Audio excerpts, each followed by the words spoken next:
Uma série sobre avivamento na igreja, e hoje nós vamos estar falando sobre o temor do Senhor, do mês de novembro todinho, ok? Prestem atenção em princípios e fundamentos, porque é o que interessa, não é? Peça ao Espírito Santo que esteja trazendo sensibilidade ao seu coração para discernir o que Deus quer falar com você nesta manhã. Ok? Não saia daqui da mesma maneira como você entrou. O segundo slide, por favor. Todos estão lendo? O Júlio e a Elza. Graças a Deus, Deus abençoe a vida de vocês. Aqui de cima, às vezes a gente não percebe quem que está aí. Deus abençoe, é uma alegria que vocês estejam aqui conosco. Vocês estão enxergando bem, Álvaro? Você que é oftalmologista, está enxergando bem? Então tá bom, ótimo. Aqui nós temos um texto ali de 2 Coríntios, capítulo 7, versículo 1. Ora, amados, pois que temos tais promessas, purifiquemo-nos de toda a imundícia da carne e do espírito, aperfeiçoando a santificação no temor do Senhor. A santificação, ela não acontece de qualquer maneira na minha vida e na tua. É no temor do Senhor. Porque se eu não temo a Deus, eu simplesmente não dou bola, não presto atenção e vou atrás de outras coisas, ok? Mas o temor do Senhor, gravado no meu coração pelo poder do Espírito Santo, ele traz essa, vamos dizer assim, talvez eu não encontre uma palavra espiritual adequada, a atmosfera do meu coração para receber o melhor de Deus na minha vida. Deus é bom e a sua misericórdia dura para sempre, mas algumas coisas que acontecem dentro de mim, no nível da minha alma, do meu caráter, começam a atrapalhar essa obra do Espírito Santo na minha vida. E o contexto desta passagem é um contexto de separação. Se você for lá nesse capítulo, não é? Não há comunhão entre luz e trevas, não há comunhão entre o que é fiel e o que é infiel, e não há comunhão entre a casa de Deus e os ídolos, não é? E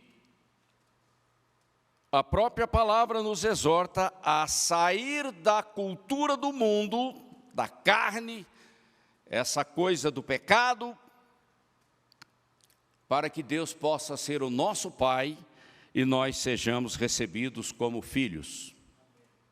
Está lá, se você for ler o contexto imediato do versículo, você vai perceber isso. E nós temos que desenvolver uma vida separada. Aqui está sublinhado porque tem um sentido espiritual nisso. Do pecado, da carne, do mundo, que são fermentados pelo inimigo, que é o diabo. E a pastora falou disso a semana passada. Com um propósito, agradar a Deus. Deus tem que olhar para mim e sorrir. Ok? Se Ele olha com um olhar sério, é porque eu preciso de correção. E Ele vai corrigir. E eu dou graças a Deus, porque em muitos anos de cristianismo, Deus me envergonhou em vários momentos. E essa humilhação que vem de Deus é para nossa maturidade, para que a gente cresça. E se você for lá na passagem de Marcos, capítulo 4, ali falando do semeador, você vai ver essa questão da carne, do mundo, e tudo isso é influenciado por espíritos de engano.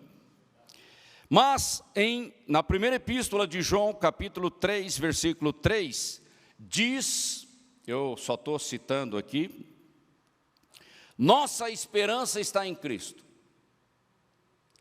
Você confia em alguma coisa perecível? Só Deus é eterno, ok? E quem tem essa esperança, quem tem essa perspectiva, essa expectativa no coração da vinda do Senhor para arrebatar a igreja, ele, por iniciativa própria, agindo nessa atmosfera do temor do Senhor, ele se purifica a si mesmo. Eu não preciso esperar o pastor chamar a minha atenção, ou o líder, ou qualquer outra pessoa.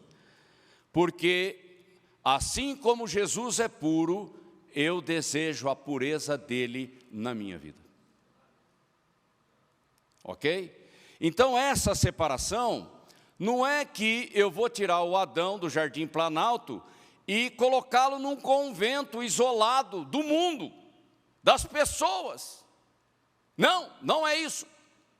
Separação é algo do coração, é influência.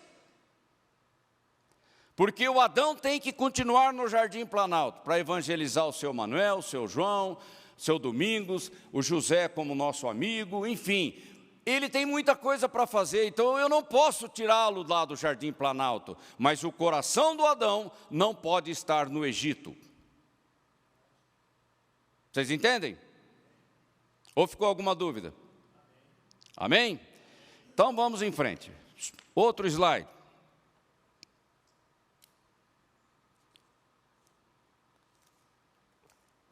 Os inimigos de Deus serão destruídos. E a Bíblia diz, com os teus olhos contemplarás a diferença entre o justo e o ímpio.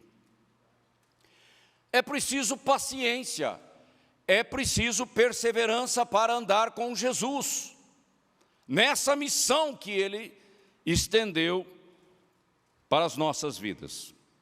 E aqui nós temos uma passagem muito bonita de Isaías, capítulo 33, eu vou citar apenas alguns versículos. Numa tradução livre, porque eu mexi aqui nesse negócio. Senhor, tem misericórdia de nós. É um contexto de perseguição, é um contexto de dificuldade, de luta. Em Ti temos esperado. Nós não confiamos em carros e nem em cavalos, nós confiamos em Deus e na Sua palavra. Sê Tu o nosso braço dia após dia, manhã após manhã, e a nossa salvação no tempo da angústia.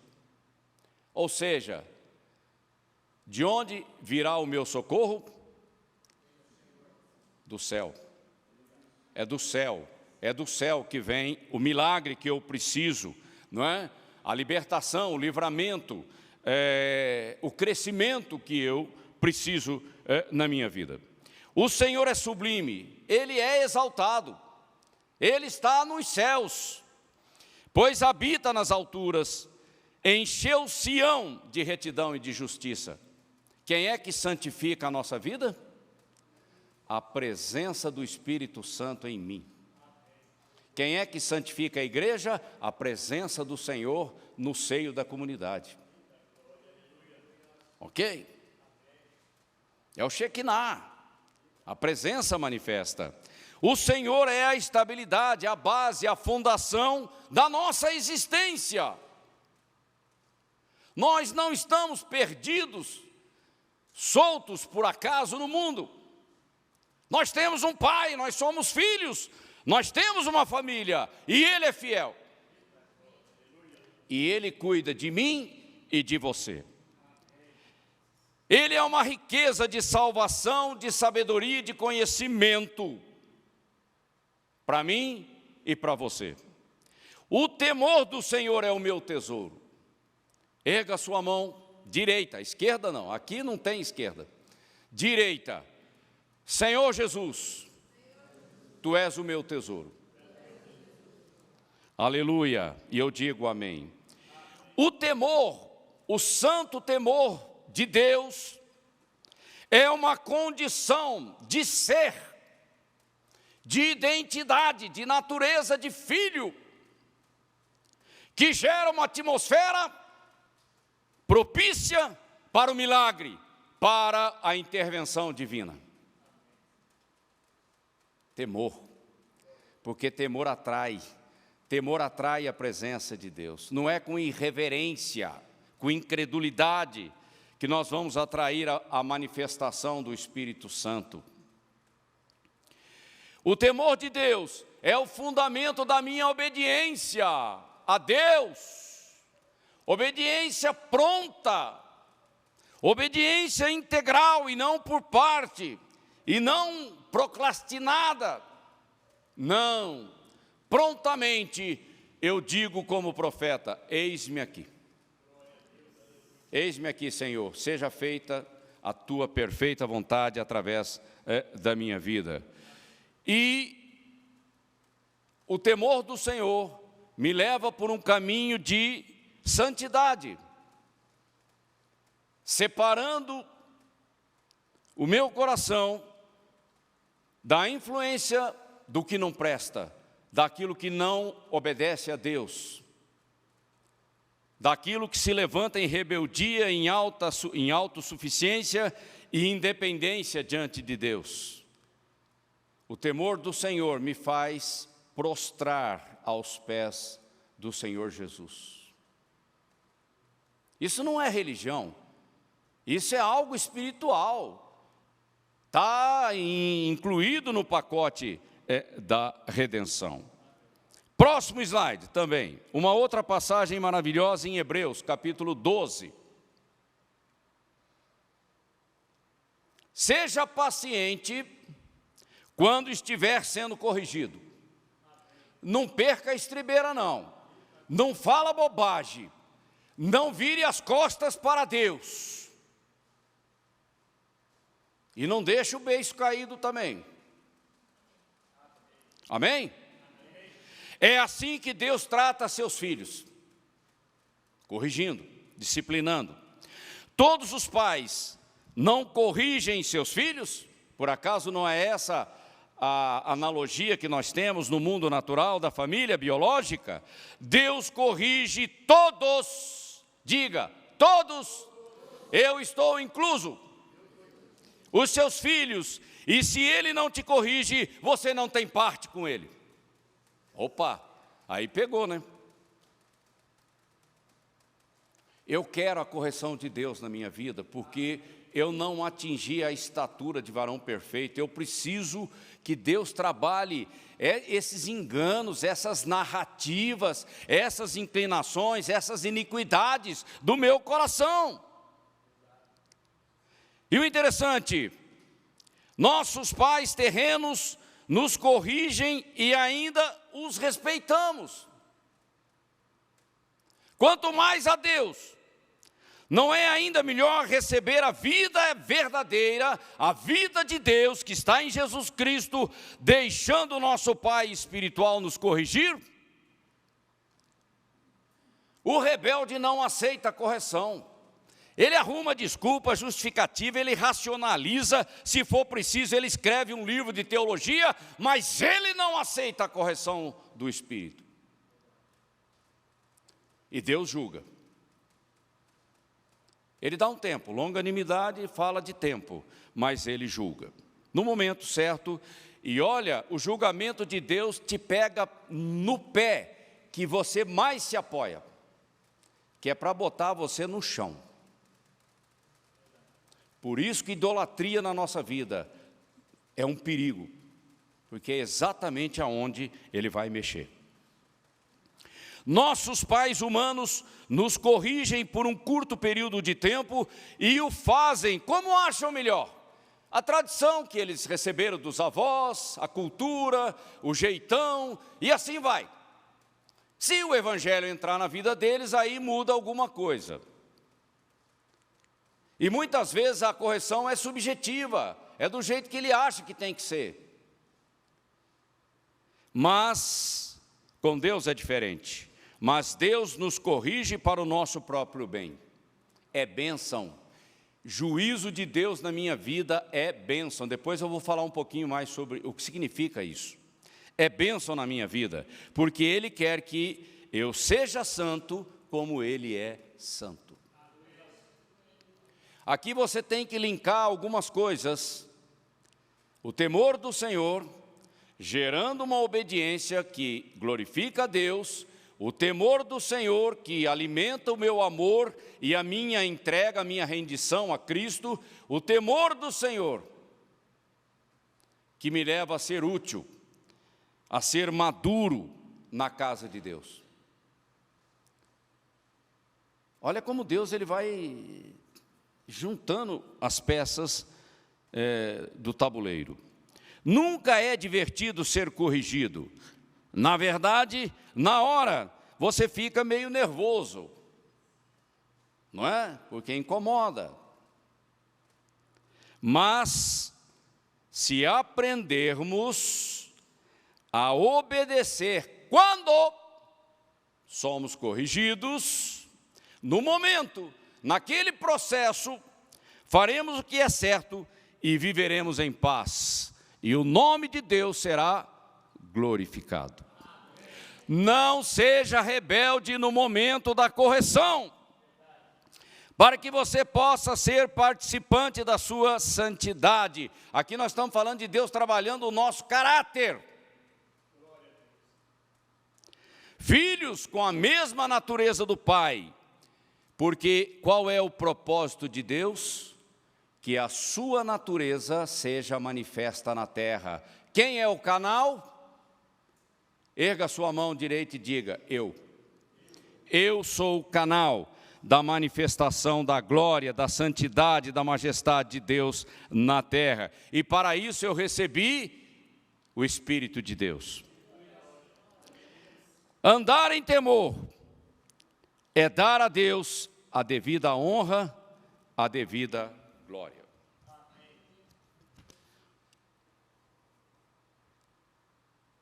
Eu sou conservador nas minhas atitudes, porque eu vim do mundo, eu vim daquilo que não presta. Então eu conheço o lado de lá. Eu sou conservador na minha maneira de vestir.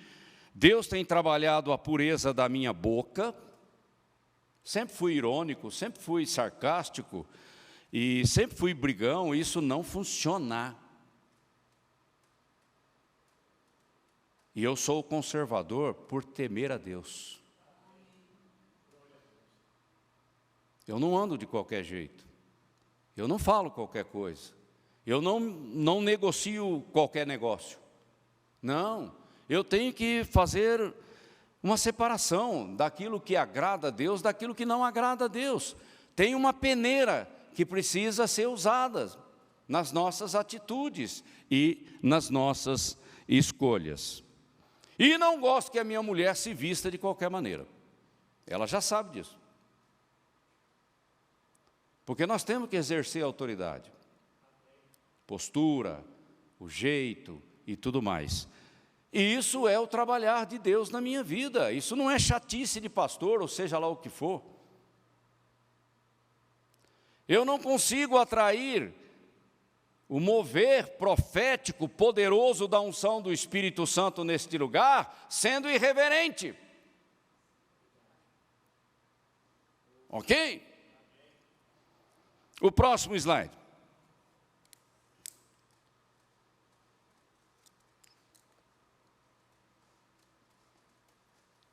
Quem quiser ler esse livro aí, O Temor do Senhor, do John Bevere, é só entrar em contato comigo que eu te mando a cópia digital. Eu já trabalhei, inclusive, a edição do livro, porque, pastor, eu vou falar para você, esse braço aqui tem hora que só pela graça, né?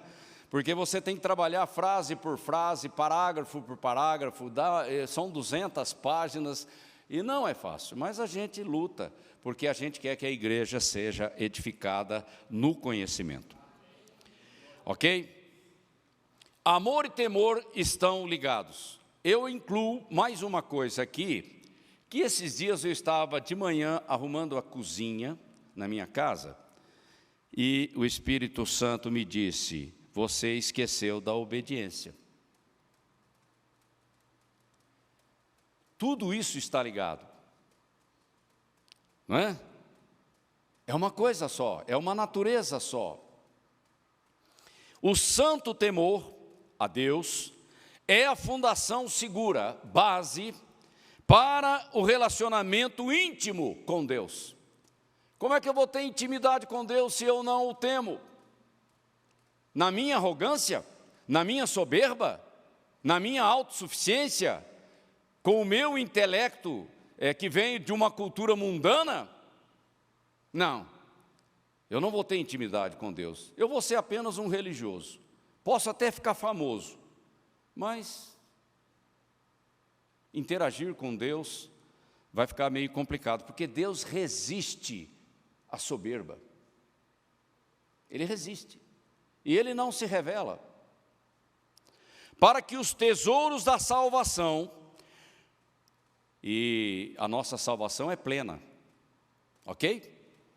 A vida abundante, ela é tão rica que a gente não consegue imaginar o tamanho das implicações disso na nossa vida, não só neste lado de cá, como do lado de lá também na glória.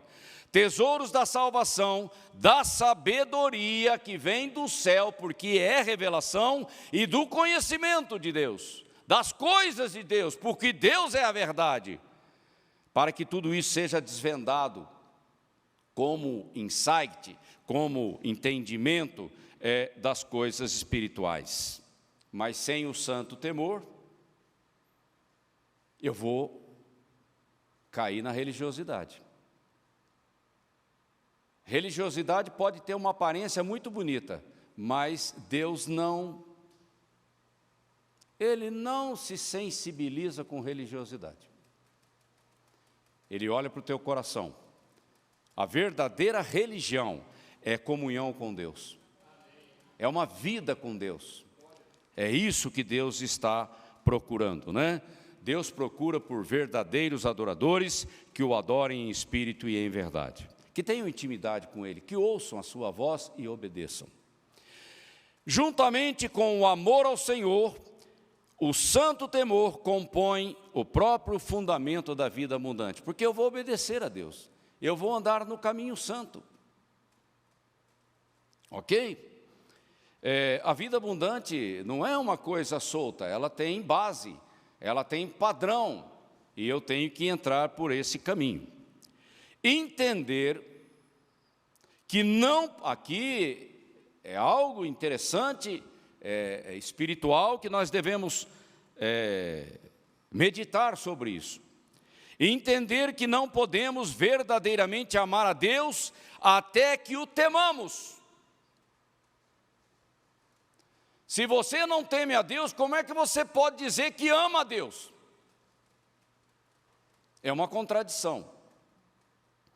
Nem podemos temê-lo adequadamente, porque tem um padrão, até que o amemos. Se eu não amo a Deus, eu vou temê-lo. Mas se eu não temo a Deus, como é que eu vou amá-lo? Vocês estão entendendo o peso e o contrapeso da mesma coisa na nossa vida? E o interessante é que Deus nos atrai com cordas de amor, está lá em Oséias. Deus não espanca ninguém para ver se alguém o procura. Não é assim que Deus trabalha. Deus julga, aí sim. Mas a longanimidade de Deus significa que Ele vai tentar todas as formas atrair você para a graça. Numa atitude de fé, de confiança, de entrega, de espera, de descanso, nas mãos daquele que é poderoso e fiel.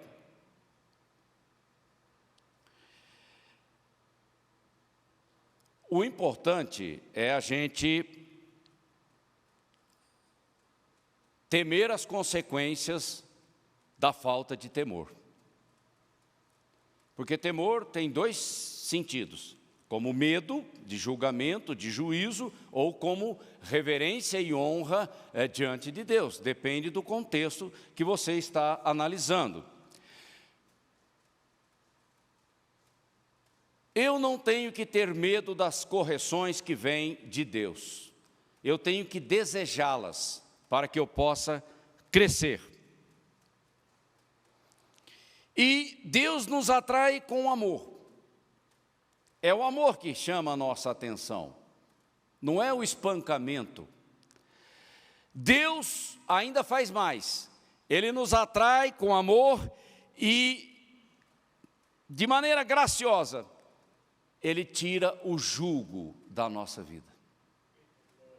Sabe, aquilo que amarra, aquilo que embaraça, aquilo que detona a minha vida, Ele ainda põe a mãozinha lá como um cirurgião e vai tirando esse jugo da nossa vida, para que haja liberdade.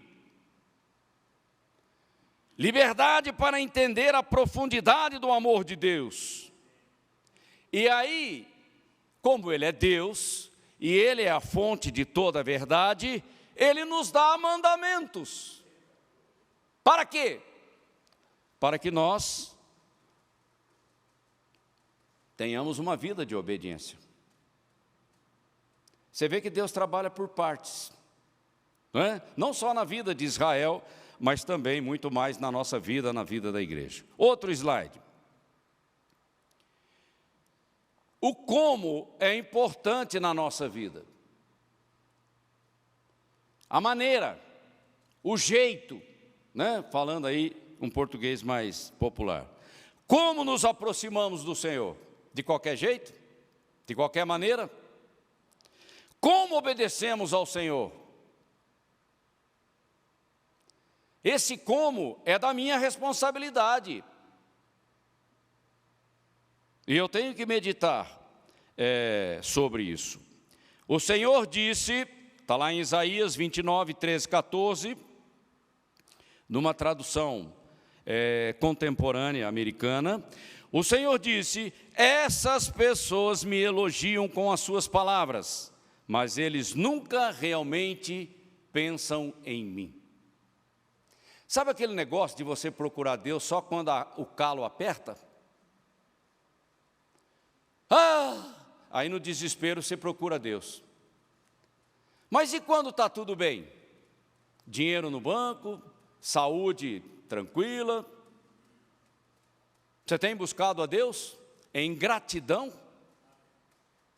Ou não? Você vai esperar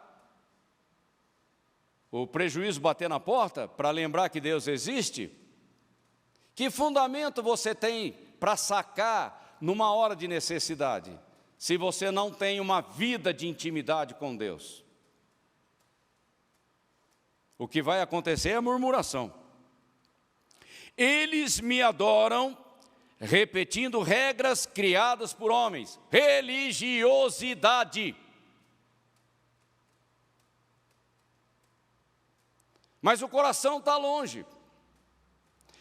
Então, preste atenção agora no posicionamento do Deus vivo, porque Ele julga todas as coisas. Então, mais uma vez, farei coisas que os chocam e os surpreendam, e destruirei a sabedoria daqueles que afirmam saber e entender. Eu vou quebrar o templo. Não vai ficar pedra sobre pedra. Vocês têm que entender o tempo da visitação, da graça, da misericórdia de Deus. Outro slide.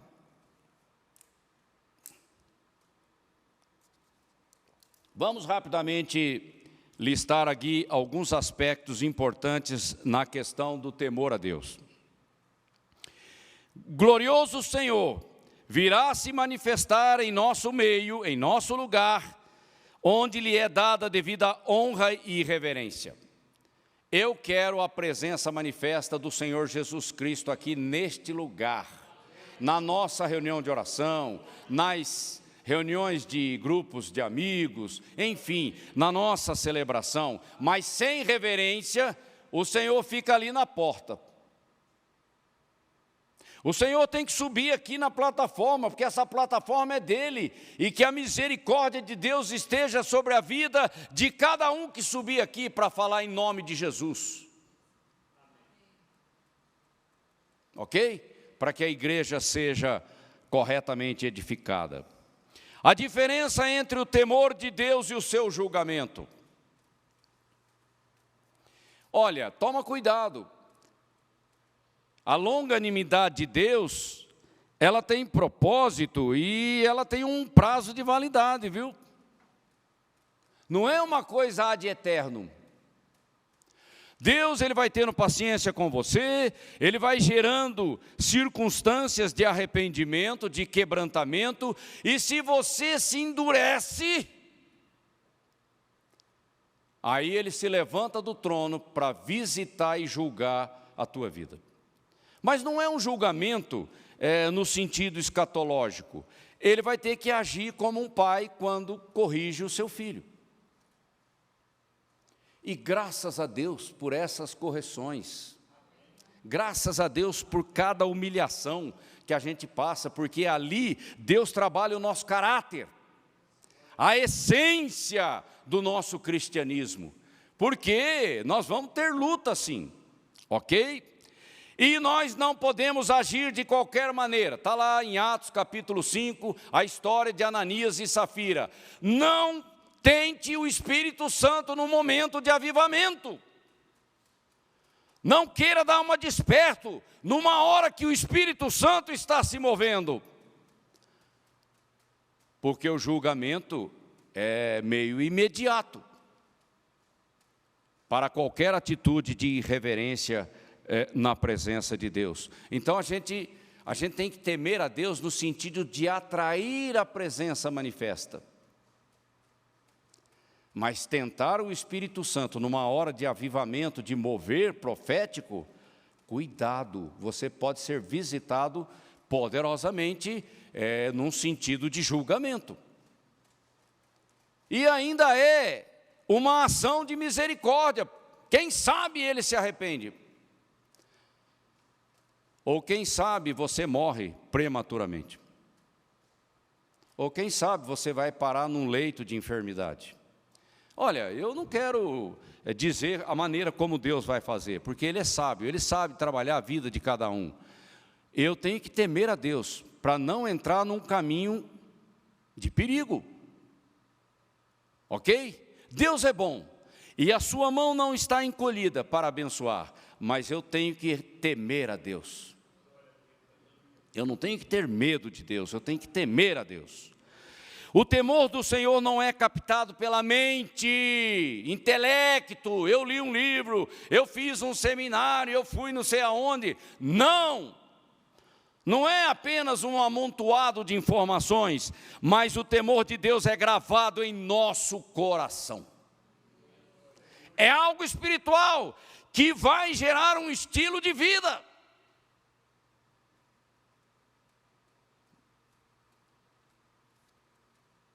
Fonte de água viva, mas tem que estar cravado lá dentro. A marca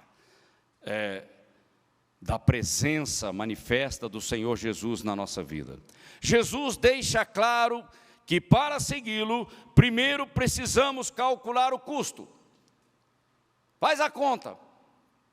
Antes de edificar uma casa, você tem que ter um projeto e tudo mais. E qual é o preço de seguir a Cristo? Botar a tua vida no altar. Sacrifício vivo, só isso, nada mais.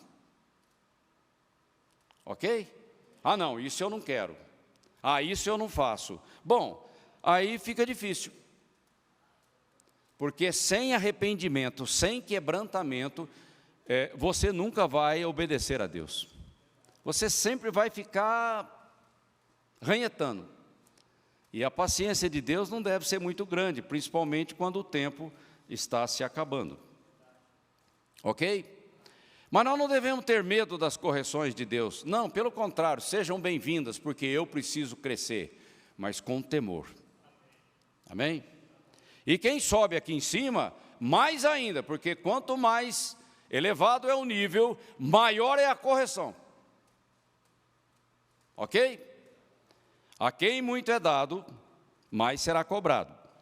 Jesus deixa claro, isso aqui já li. Então vamos para o próximo slide.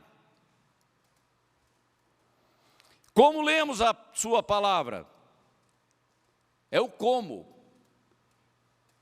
Eu me lembro quando eu estava no sítio lá em Santo Antônio do Pinhal, no ano de 90,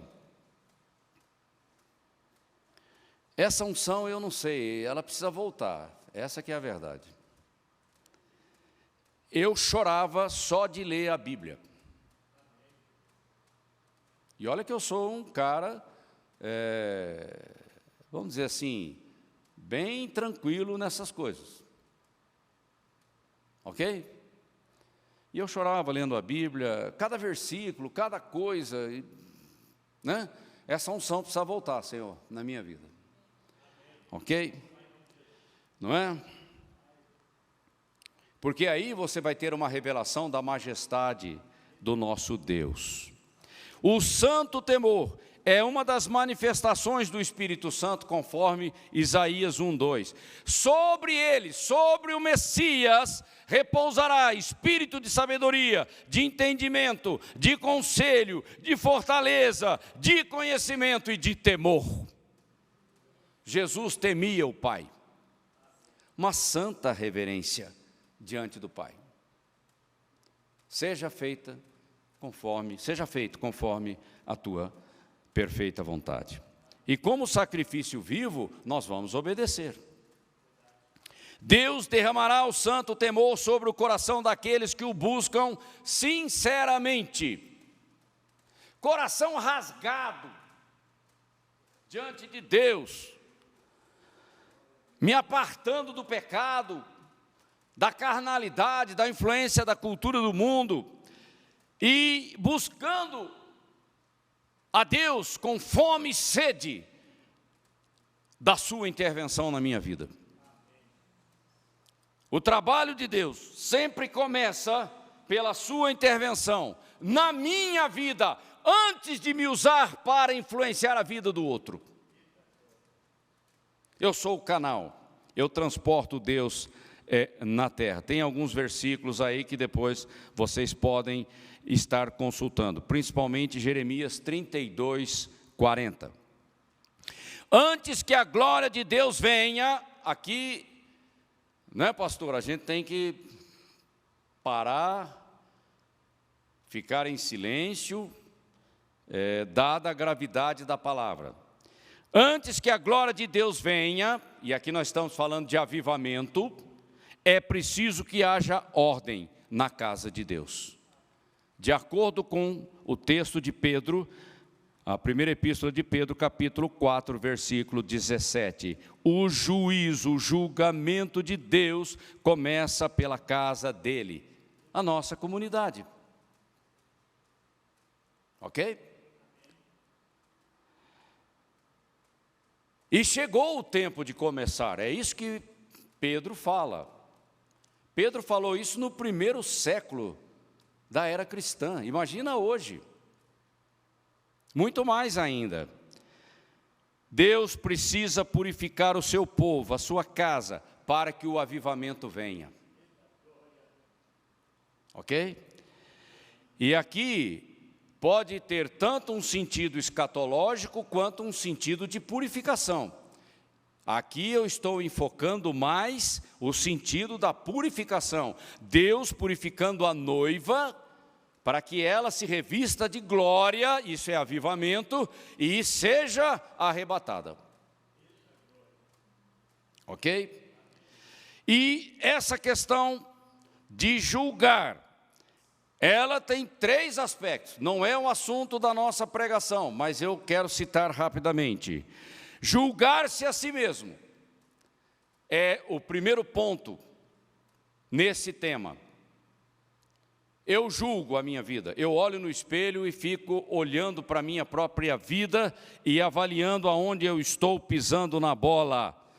O segundo, disciplina na igreja local.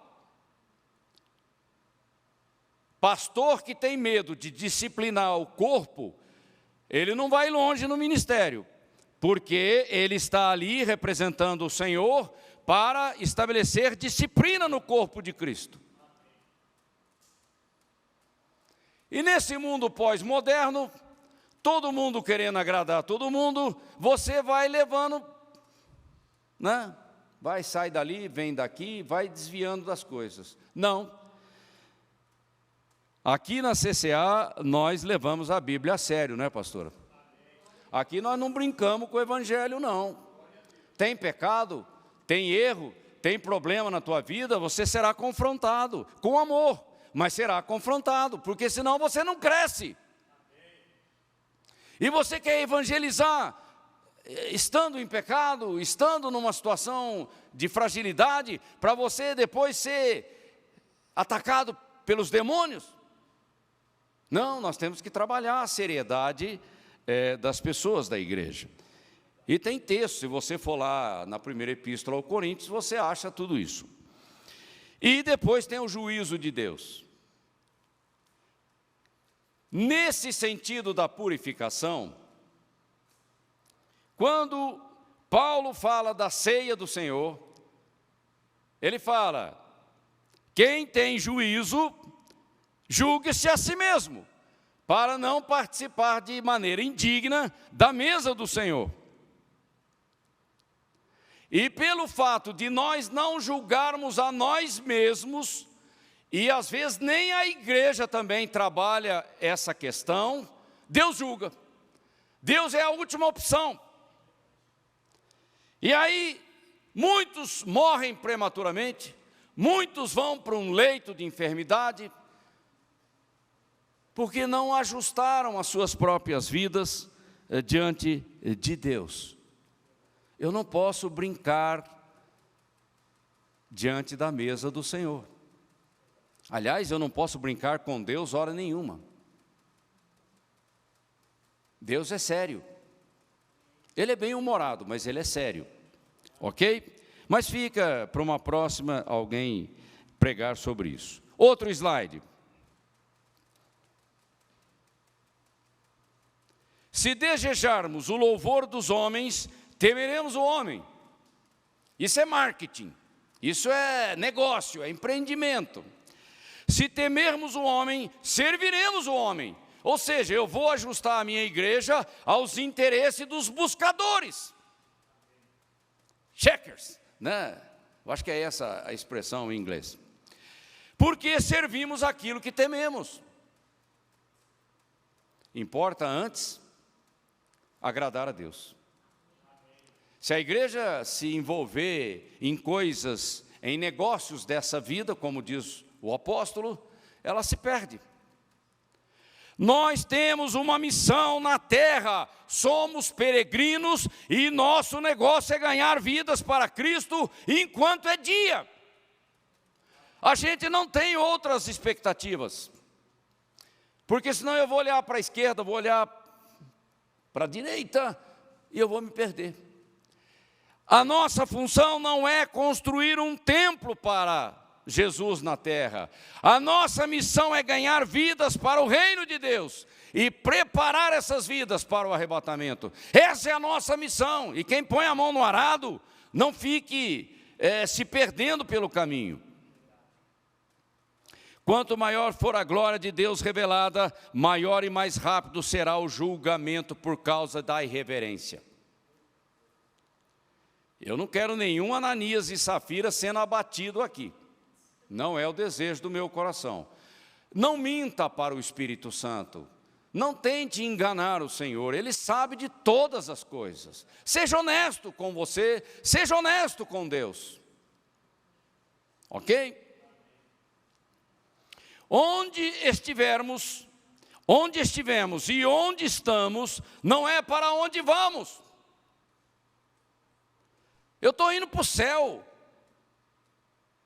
Eu já falei para a Tereza, eu já não me importo mais com certas coisas. Eu quero cumprir a missão que Deus tem para a minha vida, porque esse aqui não é o meu lugar. Eu não quero construir um reino para mim aqui na terra. Isso é bobagem, eu não vou perder meu tempo com isso.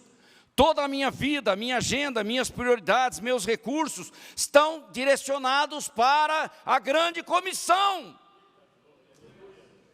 Não é para tomar cerveja, não é para comer picanha, não é nada disso. Eu tenho que estar prontamente disposto e disponível para servir a Cristo.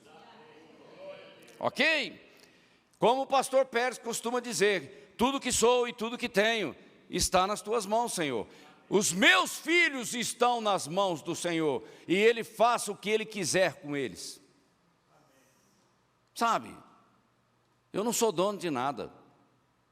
Tá bom? Precisamos olhar para o céu, para o alto, e gerar uma expectativa da glória do Senhor, que está por vir, avivamento. Faça de novo, Senhor.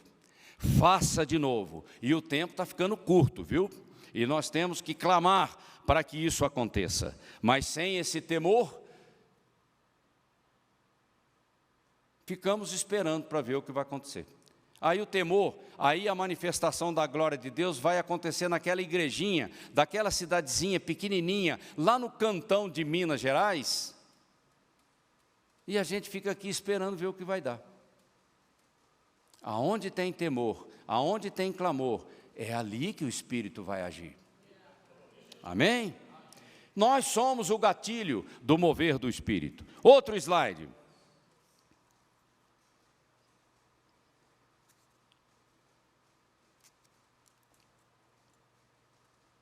Temer a Deus é crer em Deus. Uma pessoa incrédula vai dizer para mim que teme a Deus? Ele não crê nem na palavra. Como é que ele vai crer em Deus que ele não vê? Não é? Crer em Deus é obedecer a Ele, obedecer a sua palavra. Eu tomo posse da palavra porque ela é verdadeira e Deus não é mentiroso. E eu vivo pela fé, o justo vive pela fé. De tudo o que se tem ouvido, a suma é: teme a Deus e guarde os seus mandamentos, porque isto é a obrigação, o dever de todo homem. Levante a mão aí e fala assim: é minha obrigação, é o meu dever temer a Deus e obedecê-lo. Está lá em Eclesiastes 12, 13. Acheguemo-nos, portanto, confiadamente junto ao trono da graça. Aqui está lógico, eu não vou encerrar isso aqui com um monte de pancada. Agora eu quero trazer a esperança. Oh, o Espírito Santo fala, Ney, ajuda, né? Ajuda. Nós temos que levantar essa igreja. Acheguemo-nos, portanto, confiadamente junto ao trono da graça, a fim de recebermos misericórdia e acharmos graça para socorro em ocasião oportuna. Qual é o seu problema? Qual é a sua dificuldade? Aonde que está pegando? Aonde que está enroscando? Levante-se e se coloque diante de Deus. Levante-se. É o seu filho? É o seu casamento? É aquele emprego? Eu sei lá. Deus, Ele está com a mão estendida. Eu não posso recusar a solução que Deus tem para a minha vida. Coloque aí diante dEle em oração. Nós já estamos caminhando para o fim. Coloque diante dEle: Senhor, eu recebo a salvação do meu filho que está tão longe. Que o sangue de Jesus esteja cobrindo a vida do meu filho, dos meus familiares. Ó Deus, aquele emprego que eu preciso, Senhor, toca nesse assunto na minha vida. Eu faço questão que o seu milagre aconteça na minha vida, para que eu possa dar glórias ao teu santo nome, para que eu possa testemunhar da tua bondade na minha vida. E por último aqui nós temos duas fotos. Libera o próximo aí. Isso é temer a Deus. Ainda vai acontecer na tua vida, lá diante do trono de Deus e do Cordeiro. No tribunal de Cristo você vai receber uma coroa, uma recompensa, um galardão, mas logo em seguida você vai depositar essa coroa aos pés daquele que é digno. Tudo que nós fazemos é pela graça, não é? E olha a atitude deles diante do trono, prostrados. Se você for lá consultar essas passagens aí, você vai ver que é gratidão. É gratidão. Mas não fica só nisso não, gente. Vamos ver o próximo. que é uma foto. Isso é temer a Deus.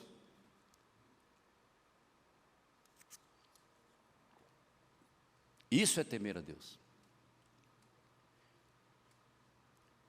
Olhe para essa foto. 2 adolescentes, né? Eu não sei qual é a camisa, é da seleção? Da seleção brasileira, numa manifestação patriótica, no meio do povo, os dois se ajoelham e oram a Deus para que mude a história do Brasil e nos livre do comunismo. Isso é temer a Deus. Eu, quando vi essa foto, eu falei, Senhor, é só pelo Espírito Santo. Nós temos orado tanto aqui na CCA para que o Espírito Santo mude a consciência dos brasileiros, das brasileiras, inclinam o coração do povo para uma mudança que Deus quer fazer na nossa nação. Ok? Que você tenha essa postura. Se uma criança pode ter essa confiança, essa esperança em Deus, você muito mais, pelo que você já conhece da palavra. Keila, vamos cantar e nós vamos soltar o cabo da nau, né, Périx? Agora é com o Périx. Vem cá, Périx, é com você agora.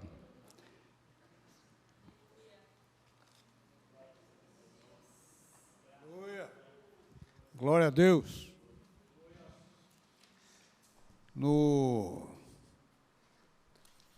Quando a gente vê na Bíblia os avivamentos que vieram para o povo de Deus, sempre foi logo após crises. O povo estava sofrendo, aquele rei mau, de repente vem um rei que teme a Deus, respeita a Deus, restaura o templo e o altar de Deus e o avivamento vem.